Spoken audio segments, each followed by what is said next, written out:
The topic of Chapter 4 will be the tissues.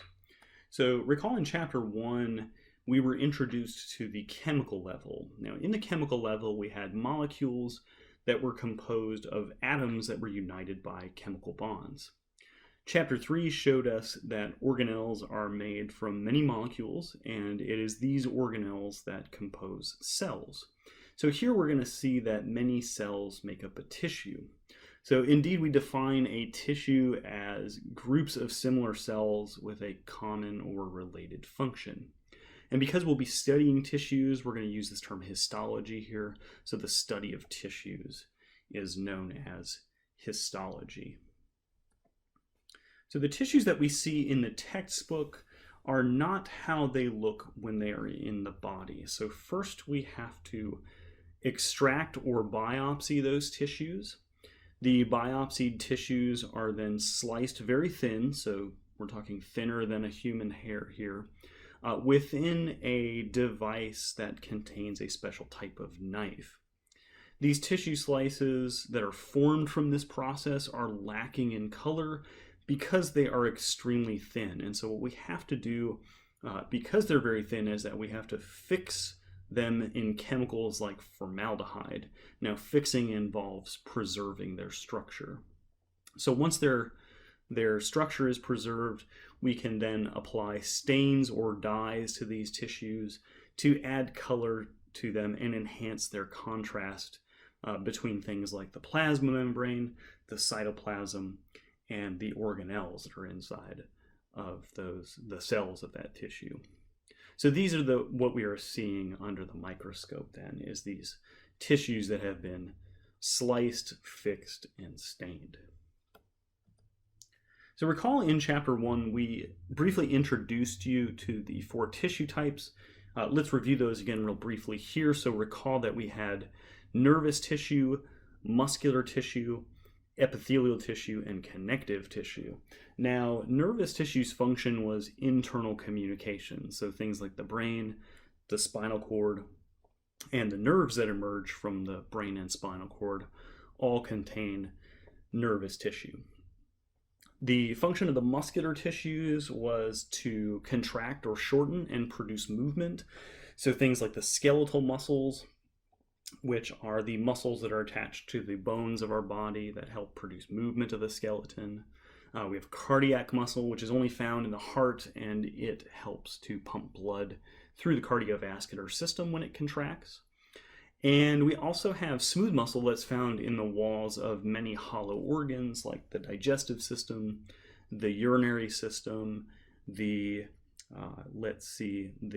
blood vessels also have some of the blood vessels have smooth muscle within their walls, and so we see that smooth muscle is found within the walls of many of the body's hollow organs.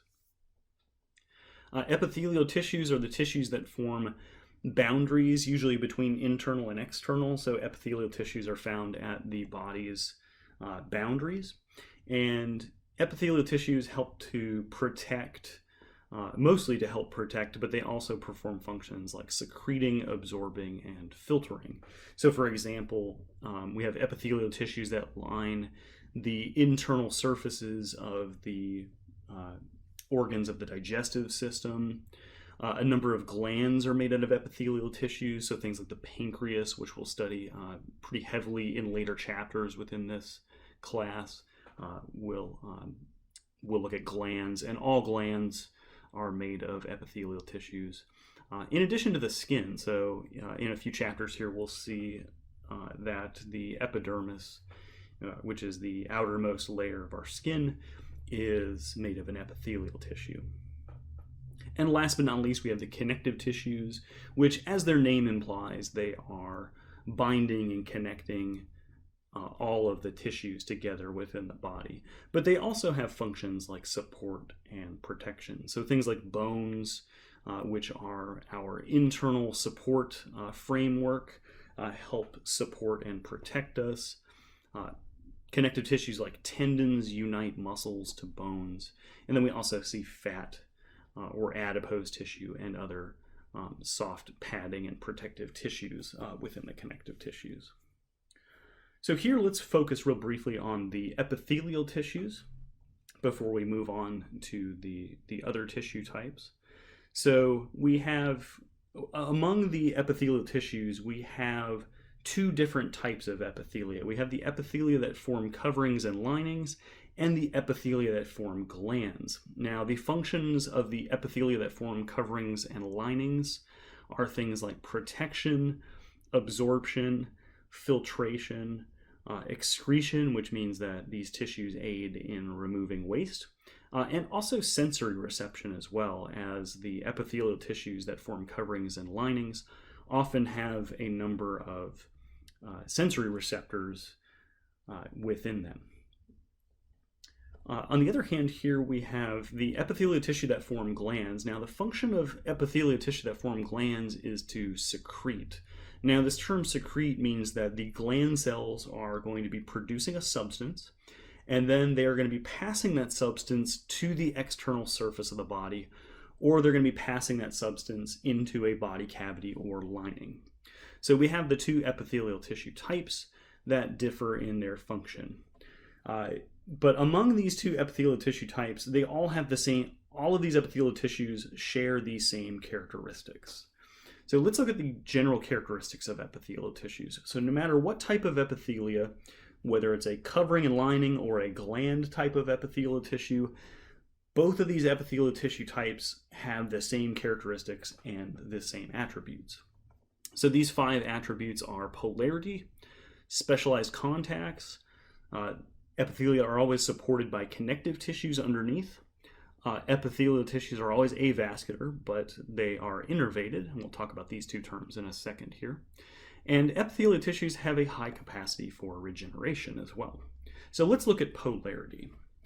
So polarity is a term that's used to describe the cells of the epithelial tissue having two different surfaces. And so this means that epithelial tissues have or the cells of the epithelial tissue have a top surface and a bottom surface. And each of these surfaces have a different function. And so that's why we use the term polarity, because it's referring to the fact that each of these two surfaces has a different function associated with it. Now, these two surfaces have two different names. And so the surface that is exposed to the external world or a body cavity is called the apical surface. And this is the surface that is generally protective if it's a lining or covering type epithelium. If this epithelium is a gland, this is the surface where secretion is going to be happening. So this is where substances are going to be passed to from the cells of that gland epithelial tissue.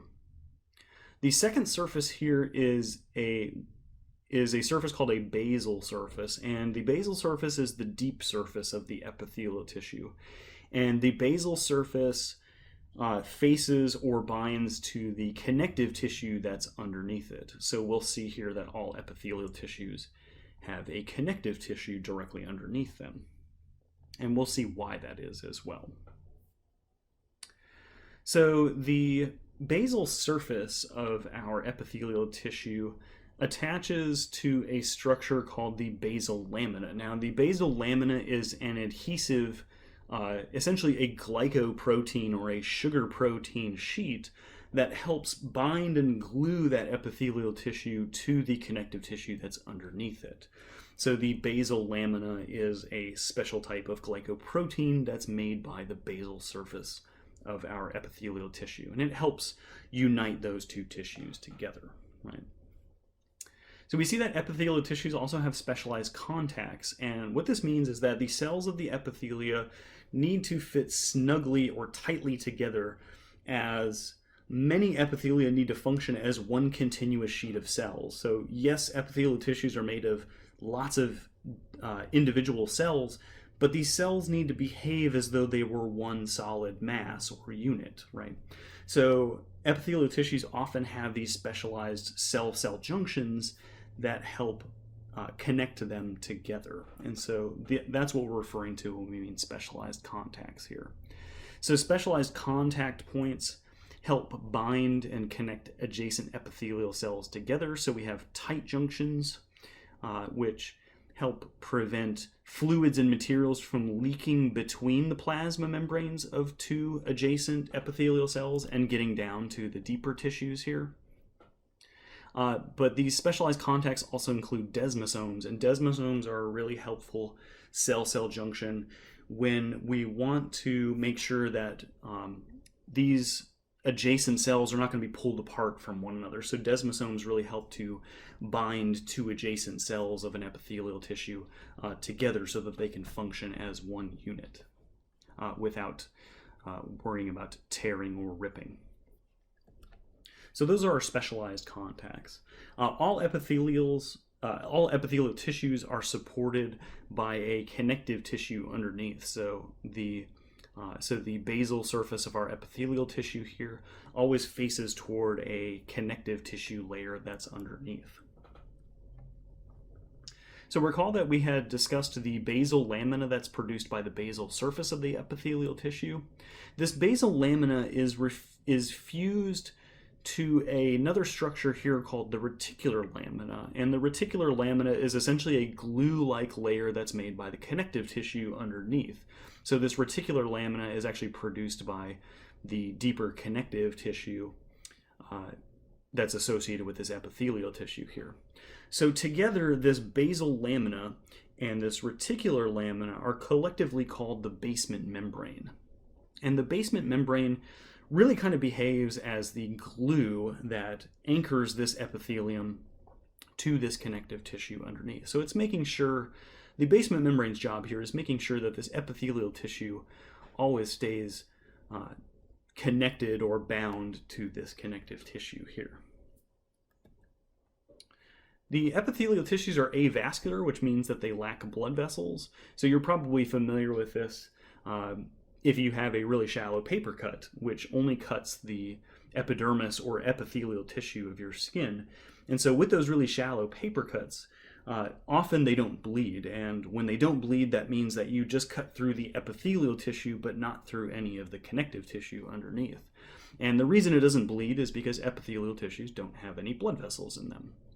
But this is why the epithelia are always associated with connective tissues. So not only does the connective tissue help glue the epithelial tissue to the underlying layers, but connective tissues are vascularized. That is, the connective tissues that are underneath epithelial tissues have blood vessels. And these blood vessels help provide nourishment for those epithelial tissues. So epithelial tissues are avascular, but they are innervated, which means that epithelia have nerve fibers and sensory receptors within them. So that way these epithelial tissues can function in sensation. And last but not least, here we see that epithelial tissues have a high capacity for regeneration. And so that means that if this epithelial tissue is damaged, it can repair itself usually very quickly. This regeneration is stimulated by the loss of polarity, that is, if we lose those apical basal surfaces, or any kind of broken cell-cell contacts, like if we break tight junctions or desmosomes. And so that triggers regeneration. And regeneration implies cell division. So if our cells are damaged in our epithelial tissue, cell division is going to help make new fresh cells, so that way it can replace the damaged cells. And it also requires adequate nutrients being delivered from the connective tissues that are underneath that epithelial tissue. Okay, so we've looked at all the attributes of epithelial tissues. Now it's time to briefly look at the types of epithelial tissues just before we get into some of the specific epithelial tissues. So we have two types of epithelial tissues. We have simple epithelia and stratified epithelia. Now, simple epithelia have only a single cell layer, while stratified epithelia have two or more cell layers. Epithelial tissues also exhibit different cell shapes, and there are three different cell types that we're going to take a look at. There are the squamous cells, which are flattened. So these guys are kind of compressed and look almost kind of like a fried egg, where you've got this large kind of bump in it that represents the nucleus of the cell, and then the remainder of the cell, the cytoplasm and the other organelles, are kind of exist in this little in these little flattened areas that are to the side of the nucleus there. So those are squamous cells. Those are flattened from top to bottom. Cuboidal cells are cube-shaped. That is, their width and their height are approximately equal to one another. And we have the columnar cells. And the columnar cells are tall and column-shaped. So that is, they are taller than they are wide. So we've got different cell shapes with epithelial tissues. How do we name epithelial tissues? So most of the epithelial tissue names come from this naming scheme here. So they're named for the number of cell layers and the shapes of the cells here. So for example, if we had an epithelium that had a single layer of cube-shaped cells, that would be a simple cuboidal epithelium, because simple implies that we have a single layer of cells, and cuboidal implies that those cells are cube-shaped. So we have things like simple cuboidal epithelium, simple squamous epithelium, and things like that, stratified squamous epithelium. So that's how we name a majority of our epithelial tissues. Now there's a few exceptions here, and I'll point those out when we get to them.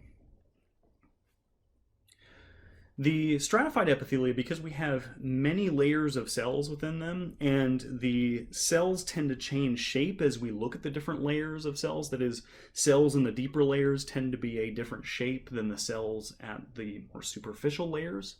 The cells the names of stratified epithelia are named for the shape at the apical surface, right? So that is at the surface that faces the external world or the body cavity here. So this is an example of a stratified squamous epithelium. So we have many cell layers here. We can see that these cells start out kind of as maybe cubed or column shaped at the bottom, but then as we make our way superficially, we can see that these cells tend to be more flattened in their shape. And so because these cells are more flattened towards their apical surface, we call this a stratified squamous epithelium.